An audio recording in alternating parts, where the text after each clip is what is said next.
Fala, sardinhada, beleza? Como que vocês estão? Sejam todos bem-vindos. Vamos para mais um vídeo do canal. E no vídeo de hoje a gente vai falar do MCCI novamente, né? Já teve vídeo aqui.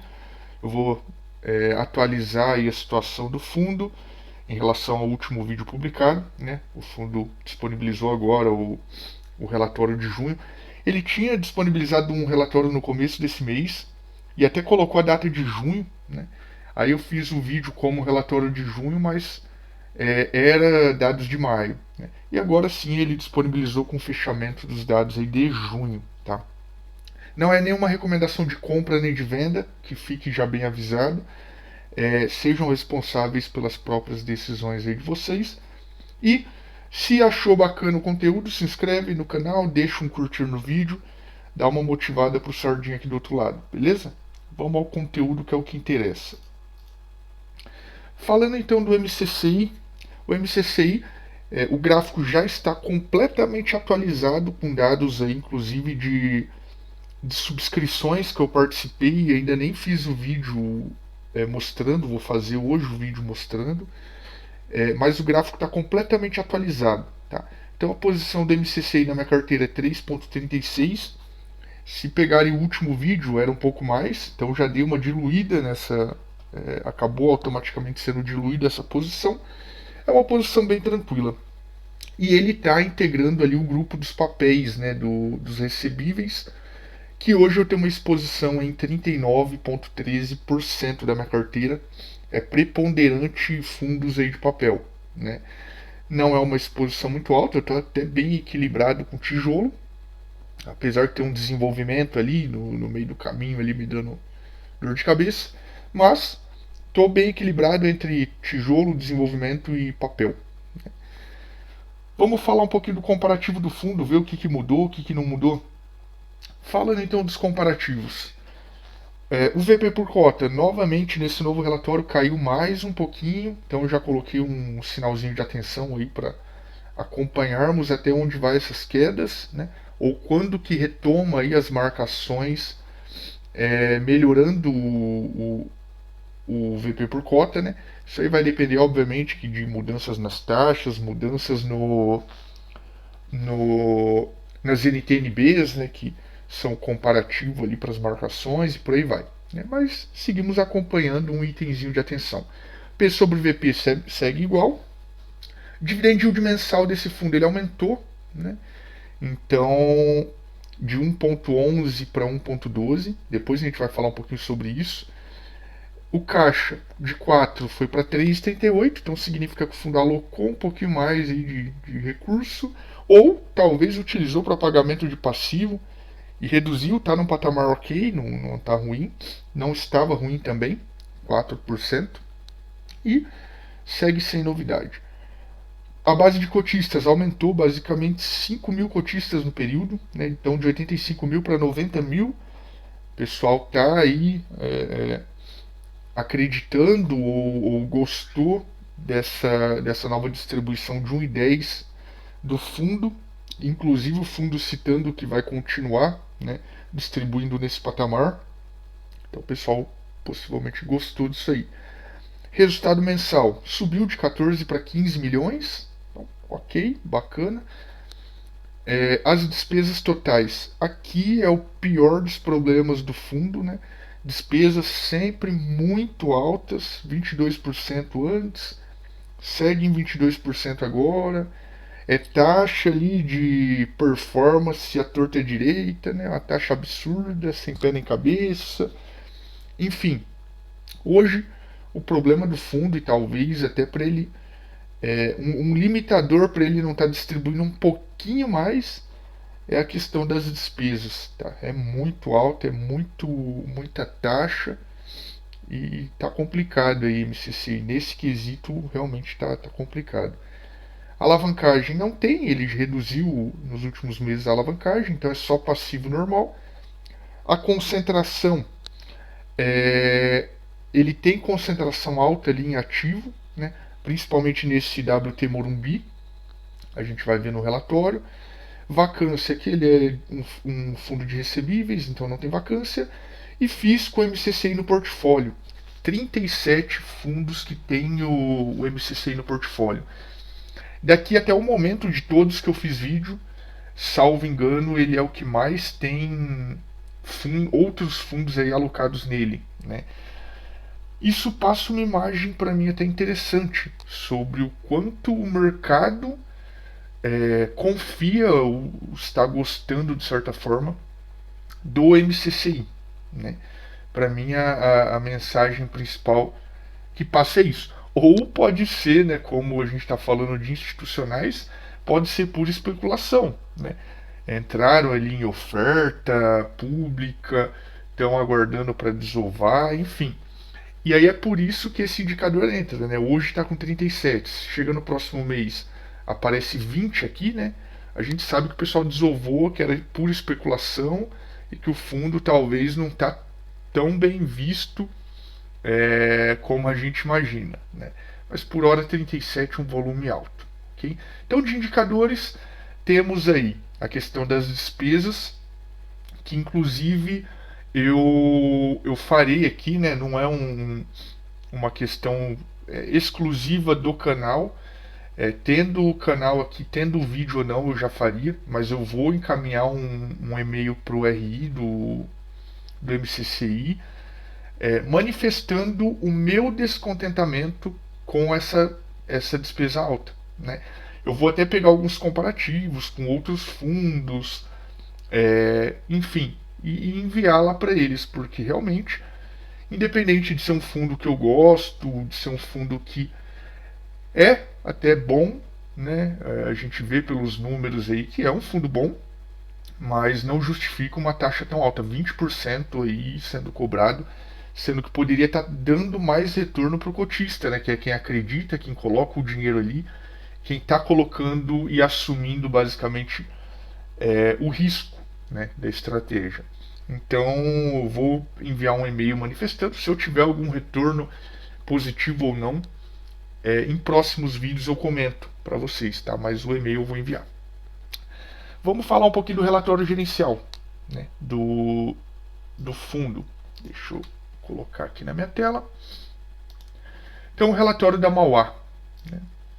Julho, aqui ó, é isso que é o que mata, eles colocam já como julho. A gente está no dia 27/7, ok, ele está sendo divulgado agora. Só que eu entendo que a data que vem aqui, né, ela tem que ser a base das informações, que é junho de 2022. Mas ok, o fundo dá uma confundida nesse ponto aí, mas sem problemas. É só um detalhe. Ó, aqui ele coloca certo. Informações gerais, junho de 2022. Então, é complicado. Falando então de alguns itens de destaque, o primeiro deles, e eu vou em todo vídeo eu vou comentar desse fundo, porque às vezes quem assiste todos os vídeos pode dizer que é repetitivo, mas se tem uma pessoa que está pegando o vídeo pela primeira vez, né, assistindo logo esse eu não falo, a pessoa pode achar que eu concordo, que eu acho ok e estou feliz com essa taxa, né? Então a questão das taxas, eles já cobram 0,80 e 0,20, né, somando 1% do PL do fundo, né, e ainda cobram 20% sobre o aquecedor, 100% do CDI. Essa taxa de performance é totalmente absurda. O HCTR tem a taxa no mesmo patamar que 100% do CDI. É um fundo que é atrelado à inflação. Esse aqui também é majoritário em inflação, né, preponderante em inflação. Então não faz o menor sentido esse benchmark para cobrança de taxa de performance, né? Ao meu ver, se o fundo quer passar uma visão que é pró-cotista, né, tira a taxa de performance. Opinião minha, tá, pessoal? Eu acho que cada um tem uma visão. A minha opinião, tira a taxa de performance, tira e muda a taxa de administração e gestão para valor de mercado. Porque se o fundo passa a ser negociado com ágio, né, o gestor já vai ganhar mais aqui, já que o valor de mercado vai estar maior que o PL. Se o fundo passa a negociar com um P sobre VP de 0,5, né, o cotista está assumindo esse prejuízo, a gestão também vai deixar de ganhar, ela não está performando, porque alguma coisa está derrubando a cota, né? Então, ao meu ver, faria muito mais sentido. Mas essa taxa aqui não mostra, pelo menos na minha visão, alinhamento com o cotista. Tá? Resumo do mês. Vou passar em alguns dados principais. Aqui ele fala da distribuição de 1,10, né, que totaliza um dividend yield aí anual de 14. É um resultado ok, é um resultado bom, né, quando considerado o preço de fechamento do mês, R$ 97,80. Então, é um dividendo bacana e eles têm a vantagem que eles falam aí, basicamente em mais de uma parte do relatório, que é a questão da previsibilidade, né? Eles mantêm uma distribuição bem equilibrada. Então isso eu acho legal nesse fundo.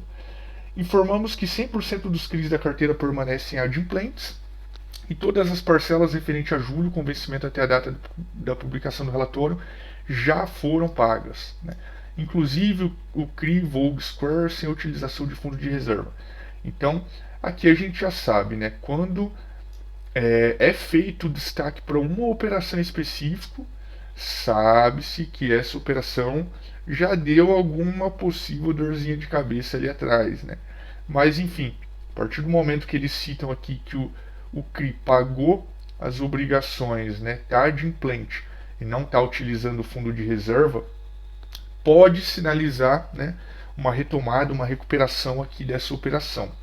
Então a gente segue acompanhando o que eles dizem em próximos relatórios desse CRI Vogue Square. Tá?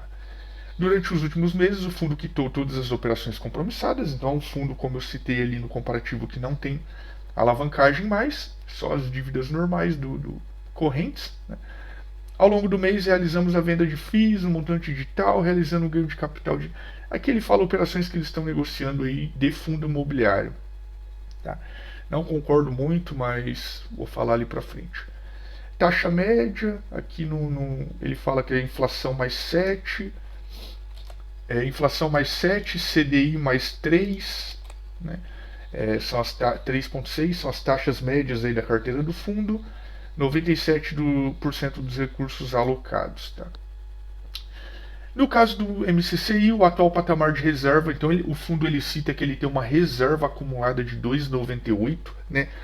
E é essa reserva que ele vai utilizar para que ele consiga manter nos próximos meses a distribuição equilibrada, né? Basicamente 1,10. E aqui ele até colocou uma projeção de entre 1,10 e 1,20. Então talvez ele até aumenta um pouquinho aí a distribuição nos próximos meses, né? Mas o guidance deles aqui, a projeção é entre 1,10 e 1,20. E para isso ele vai queimar certamente um pouco dessa reserva, já que a inflação ela está arrefecendo, tende a arrefecer ainda mais e dizem aí as más línguas que podemos ter até deflação. Né? Então ele vai queimar isso aqui. Aqui ele fala um pouquinho da estratégia do fundo e tal, ele cita o IPCA mensal de cada mês, né? A gente pode ver aqui principalmente maio a 0,47, junho 0,67, julho talvez venha até abaixo desses dois, então ele cita aí. E aqui a distribuição dele, que anual está chegando em 14,4, né? Com base no aumento aqui para o I10. Né? Então, desde maio, que o fundo saiu do patamar de R$1 e passou a pagar 1,10 para o cotista. Né? Poderia pagar ainda mais e a gente vai ver na DRE do fundo. Rentabilidade, aqui eu não passo muito por essas coisas. Momento positivo para o MCCI, diz a gestão. Né? Em junho, o fundo gerou um rendimento final de 15,2 milhões. Consideramos que o MCCI está em um momento positivo. Então, o fundo está bem otimista aqui com a gestão, né? Está bem otimista com o fundo, considerando o patamar de reservas e a redução projetada nos valores de taxa de performance. Aqui é o que eu falo. Eu creio ter falado no vídeo anterior. Vou repetir agora para quem está vendo pela primeira vez meu vídeo sobre esse fundo. Se a própria gestão coloca aqui dados sobre taxa de performance, preocupada em mostrar para o cotista que está reduzindo, né, o que significa? Eu preciso falar alguma coisa? Até a gestão tem a preocupação de ficar desenhando ali que está reduzindo, que vai melhorar, que vai baixar a despesa e tal, né? Tá evidente, a própria gestão sabe que isso é absurdo, né? Mostrem para o cotista que vocês são pró-cotista, elimine essa taxa de performance. Só é um patrimônio, esse fundo tem um patrimônio de 1,4 bi, né? Vamos voltar aqui no início. Um patrimônio de 1,4 bi, né?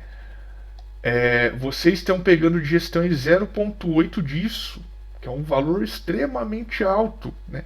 Precisa sugar o cotista aqui e enforcar o cotista com essa taxa de performance absurda, né? E mesmo que mudasse o benchmark aqui, deixa de cobrar isso só aqui pelo PL que o fundo tem. Se fosse um fundo pequenininho, mas olha o PL do fundo, a gestão está pegando uma taxa absurda, né? Mas vamos lá, seguimos aí. Então, despesas não preciso nem falar, já vem até o percentual no relatório, 24% aqui, 22% aqui, que é o que deu no meu comparativo. Um valor aí só esse ano, ó, só acumulado em 2022, 25 milhões, né, de taxa aí de despesa, né? A maior parte disso aqui taxa de gestão, somando taxa normal e taxa de performance, né? Provavelmente. Então, pessoal, um absurdo isso aqui. A alocação do fundo, aqui o fundo coloca, né, que a alocação principal é majoritária em segmentos resilientes. Então, óbvio, né? Ele é um fundo que ele não vai pagar nada próximo de um Urca Prime, né, que é totalmente high yield. Por quê? Porque ele usa o dinheiro para alocar tanto em segmento quanto em operações mais resilientes, ou seja, com menor risco. E tudo que tem menor risco, obviamente que o retorno é um pouco menor, né? Não deixa de ser um retorno bom, mas obviamente que um pouco mais controlado, tá? Então aqui a distribuição: CRI 82%, FI 15%. Eu acredito que deveria ser tudo em CRI, né? Não ter fundo imobiliário. Se eu quisesse aportar em algum fundo imobiliário, eu não colocava meu dinheiro no MCCI para se aportar em outro fundo imobiliário. Eu pegava o meu dinheiro e eu colocava nos fundos imobiliários que eu entendo ser necessário, né? Mas ok, se a gestão entende que está ok e consegue extrair um bom retorno disso, né? Ok, mas eu acredito que tinha que ser alocado 100% aqui, o próximo disso em CRI, né? Que é o motivo de eu ter entrado nesse fundo. Distribuição por indexador: IPCA 73%, CDI 6%, né? E aqui eles colocam os 15% dos FIIs. IGPM 3% também, um pouquinho de IGPM. Aqui os segmentos realmente bem tranquilo, né? Comercial 38%, logístico 38%, tudo bem tranquilinho, varejo essencial, residencial, enfim, né? Segmentos aí mais leves, a parte majoritária da carteira. Distribuição por região, a maior parte em São Paulo, Sudeste aqui 12%, então deve ter Minas Gerais possivelmente aqui no meio e tal, Rio de Janeiro, Distrito Federal, Centro-Oeste 7%, Norte e Nordeste 0,5% e Sul 2%. Então realmente está aqui no Sudeste quase toda a carteira do fundo, né? Aqui as operações, o fundo disponibiliza para gerar em Excel. Primeiro ponto que eu acho que falta nesse relatório: o relatório colocar uma coluna com a concentração em cada um dos ativos, é o primeiro ponto. Por quê? A gente pega esse WT Morumbi, a alocação, a posição do fundo é 261 milhões, né? Se nós fizermos a conta pelo PL do fundo, isso dá, se não me falha a memória, 18% alguma coisa só nesse carinha aqui, né? Só nesse primeiro, WT Morumbi. Então já é uma alocação alta, né? Já é uma alocação alta, PCA mais 6 tal. Só que não tem visível, né? Você tem que pegar uma calculadora, fazer conta, ou exportar no Excel aqui e jogar cálculo no Excel e por aí vai. Um outro ponto que o fundo tem que ter, ó. Aqui logo que eu olho eu observo CB1, CB2, CB3, corporativo, logístico e tal. O que me indica isso? Tá? Provavelmente, ó, mesmo emissor tal, provavelmente mesmo devedor, né? O mesmo grupo ali devedor. Então o fundo poderia pegar e criar também semelhante a um fundo que faz muito bem isso. Mesmo que passe uma imagem negativa, mas ele faz, é o Versalhes, VSLH, onde ele coloca o gráfico por concentração em cada devedor. E lá mostra um devedor lá com um total absurdo de concentração. Acho que é GPK, se não me falha a memória. Mas é que eles poderiam fazer isso, pegar por devedor, caso tenha operação aqui que seja do mesmo devedor, e eles montarem o gráfico ali alocado por devedor. Acho que seria muito interessante para a nossa visão de cotista. Para não termos que nós pegarmos ali, gerar Excel, consolidar e fazer cálculo e montar gráfico. Tá? É, Aqui tem mais CRIs que eles possuem mais que 50% do papel, CRIs que possuem menos que 50% do papel, tem mais um pouquinho de CRI aqui. E essa é a carteira do fundo. Tirando o primeiro aqui, o WT Morumbi, os demais a alocação não é tão alta, né?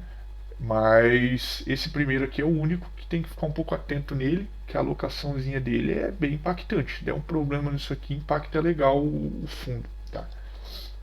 E operações tranquilas, né, pessoal? É a característica desse fundo. Não são operações extremamente arriscadas, são bem mais leves. Então a gente fica um pouco tranquilo nesse quesito também. Aqui o fundo fala das alocações em outros FIIs de CRI, né? Então tem o fundo da própria casa, né, que é a maior alocação, um fundo high yield. Tem outros fundos aqui, não vou falar um por um, né, mas outro ponto que é importante para você que é cotista desse fundo, né, olhar quais alocações dele que de repente cruza com a sua carteira, né. Eu, por exemplo, eu tenho o VRTA daqui, ó. É o único que eu tenho aqui, ó. É o VRTA.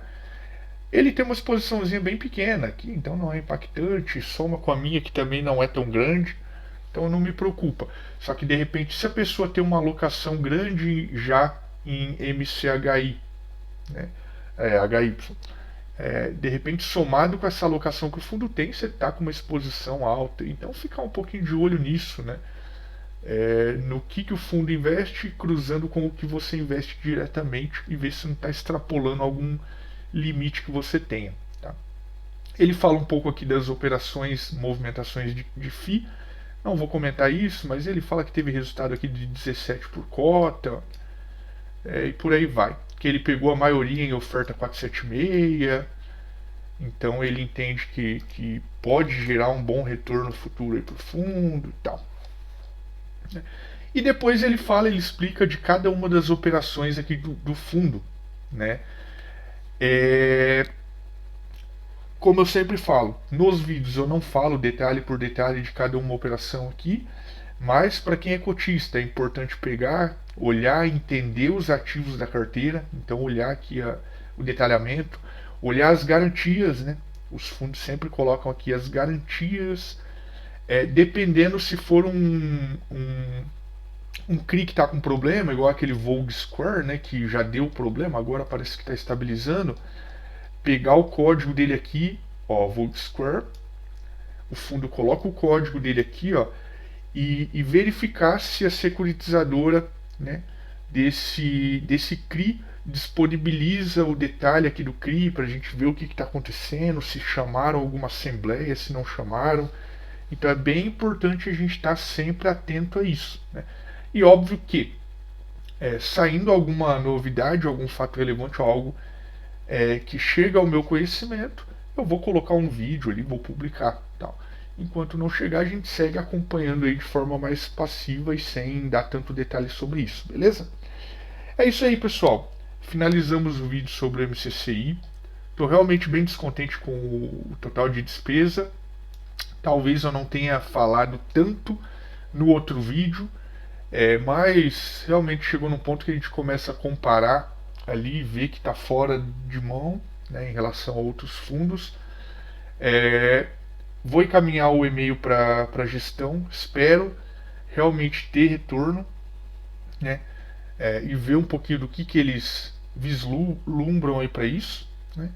Mas, não obtendo um retorno positivo, a gente vê até que ponto é sustentável manter o fundo na carteira com despesas ali extremamente altas, ou de repente se vale a pena alocar o recurso que está nele em algum outro fundo que seja pró-cotista, né, nesse quesito. Beleza? Qualquer novidade, faço um novo vídeo para o canal. Ótimo investimento aí para todo mundo. Vamos junto, sardinhada, que a gente vai ficar tubarão nesse mercado aí. Forte abraço, até mais.